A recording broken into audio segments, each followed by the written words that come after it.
The San Antonio Spurs defeated the Los Angeles Lakers 107 to 91. This game was, I felt, predictable from the start in the sense that I thought the Spurs were going to win this game simply because the Lakers are missing a few key players and LeBron James sitting out this game, and Austin Reeves also sitting out this game with injury still. Pair that with Mora, who's also a very important cog for this current Lakers team. So they were missing three key guys. It was pretty much Luka and a bunch of bums, I would say, for the most part. Aiden's a solid player, I would say. Marcus Smart, every now and then he can still be an okay player, but really it was pretty much Luka and a bunch of bums out there, essentially. So I thought the Spurs had a high chance of winning this game. I will say this.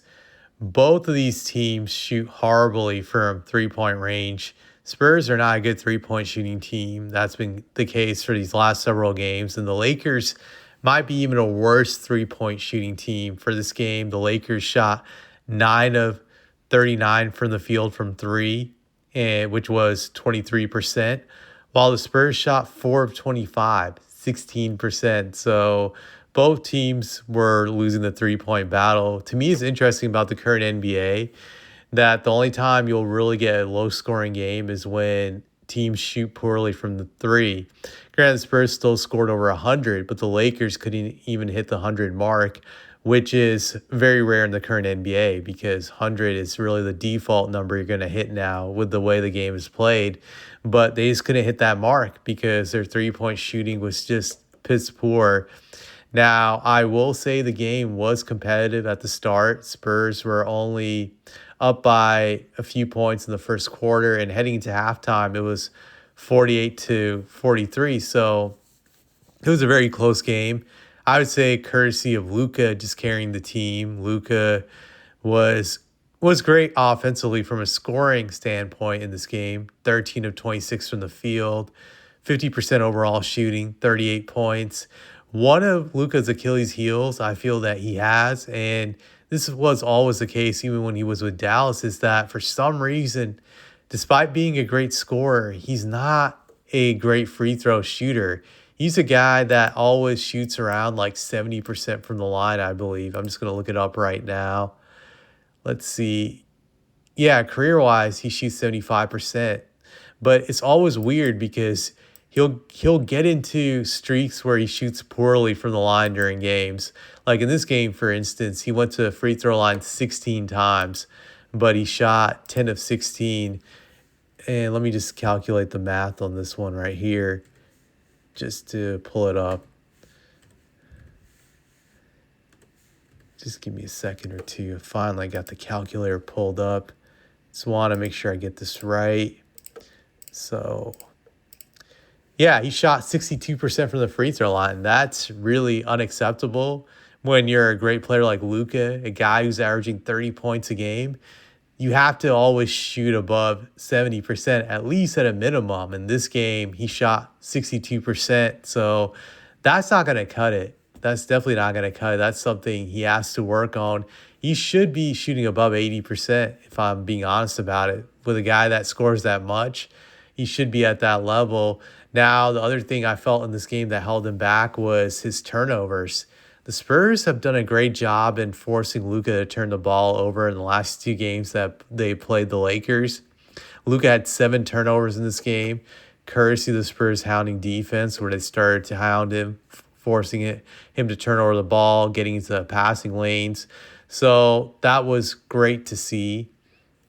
And outside of Luka, nobody on the Lakers really played well. I know you can look at the box score and see a guy like Jackson Hayes had 10 points on 100% shooting, but it was really irrelevant when he got those points. And Jake LaRavia, it looks like he played a really good game. He shot 6 of 13, but if you watch this game, LaRavia was really an empty stat player. His points didn't have an impact on the game when it was close, when it mattered. So Luka was really on an island by himself, I felt, in this game due to all those key guys being out. So it wasn't likely that the Lakers were going to win this game, and that proved to be the case. Now on the Spurs end, I would say the guy who should be player of the game for the Spurs is Keldon Johnson. He was straight up amazing this game. 27 points, 11 of 13 from the field. And I'm just seeing what percentage that is. That looks to be 84% overall from the field, I believe. I think it is. Let's see. Yeah, it's 84% from the field. So that's a ridiculously high percentage to shoot from a game. That's like NBA jam numbers right there. So 84% from the field, which is insane. And then 2 of 3 from three-point land, which is 66% shooting from three, 100% shooting from the free throw line, 6 rebounds. His hustle was awesome in this game. He got a lot of his points posting up the Lakers guards, smaller perimeter players. He was playing like Charles Barkley out there with his post up moves in the paint area. And the Spurs really needed those buckets because whenever the Spurs were struggling, they would throw him the ball in the paint. He would post up, get an easy bucket, get an and one. And he was just good at scoring the paint in this game. He would even drive to the hole, force a contact, and still score.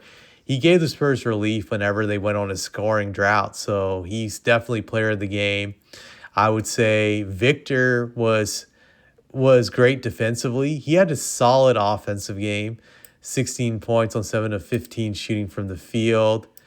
And yeah, he was solid offensively, but I felt that defensively was where he made his bigger impact because he only shot 46% overall from the field in this game, 0 of 3 from 3.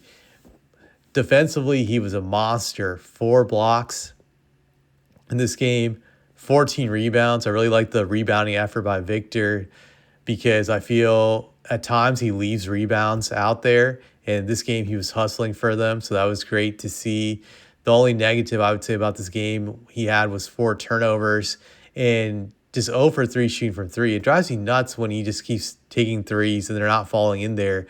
Victor, for some reason, believes he's like the next Kevin Durant, I feel at times, the way he plays. Sometimes that works for him. Sometimes it doesn't. But in this game, like I said, defensively, he was an anchor. Whenever he was in the game, the Lakers struggled to score, and his impact was tremendous. One thing I liked about this game offensively he had a few plays where he went to the bank shot, like vintage Tim Duncan off the glass move, which I think he should do more because guys can't really block him when he goes for the bank shot. It's like that shot will always be there for him. And he went to it like 3 times and he scored every time he went to the bank. So I like to see Victor do more of that. I think that could open up things for him. It's a simple move. It's a move that you don't see many big men even attempt to do in today's game, and it's a very easy move to pull. So I like to see more of that from Victor. I would say the rest of the Spurs team, they shot pretty good overall from the field, 49%, but threes are horrible. Another strength of the Spurs, I would say, is their free throw shooting, which is, I wouldn't say free throw shooting, but free throw attempts. They got to the free throw line like 28 times. They're like the best team in the league when it comes to getting free throws. And these are not touch fouls or ref baiting what they do. I know some people will say I'm biased because I'm a Spurs fan, but these are legit fouls they're getting by driving hard to the basket and getting hacked. And they just know how to do that. They're great at just drawing the fouls that way. So that's great to see. I think the Spurs shoot even more free throws than the Lakers, who tend to get a lot of phantom touch fouls. That's one thing I wanted to point out about that. Harrison Barnes, when I look at the box score, he was just below average in this game. Everybody didn't really shoot really that well outside of Stephon Castle, Keldon. Those 2 guys really lifted up the Spurs' overall team shooting percentages from what I see here. One thing concerning, I would say, is Dylan Harper. He's been struggling of late. I think the last game he had 0 points. This game he had 2 points. So he's in a slump right now. I think he's hit the rookie wall. I do think eventually he will get out of this slump, but right now he's hurting. It's only a matter of time before he breaks through. I just think he just has to have a few good solid games in a row, and he'll get through it. You could see in this game he was very frustrating. That's one thing to keep an eye on. It also seems to me that Mitch is trying to get the team to improve on their defense by playing guys like Carter Bryant some minutes and actually playing Sochan some more minutes these last two games. Sochan was solid defensively in this game, so I'll give him that. He made a positive impact, and hopefully there's more to come from him. There was that part at the end of the game that I did laugh when the game was over where Vanderbilt had some words to say to Sochan at the end of the game, and they said some stuff, and then he poked Sochan in the face with his finger, a hand jab. They got separated. It was funny. I did laugh. I do think he'll probably get suspended for that, so not a smart move to get baited into doing something like that. But I guess one of the positives Sochan brings to the team is he can get underneath people's skin. So I guess that's a intangible that he can use to his advantage. But this game, yeah, there wasn't really much that stood out that much from what I saw. Important win though for the Spurs since they've been in a slump ever since beating OKC. I feel like they've been playing 500 basketball or maybe a little bit below. They gave up a game last night that they should have won against the Grizzlies. So it was important to get this game, but I'm not so sure if the Spurs are out of their current slump, their struggles. They play the Celtics the next game in a few days, and that game probably be hard, even though the Celtics don't have Tatum anymore, at least for the season. They've been surprisingly good, and the game's in Boston, so hopefully the Spurs can steal this game on the road. I think it'll be a tough game, but we'll see. I don't have anything else to say.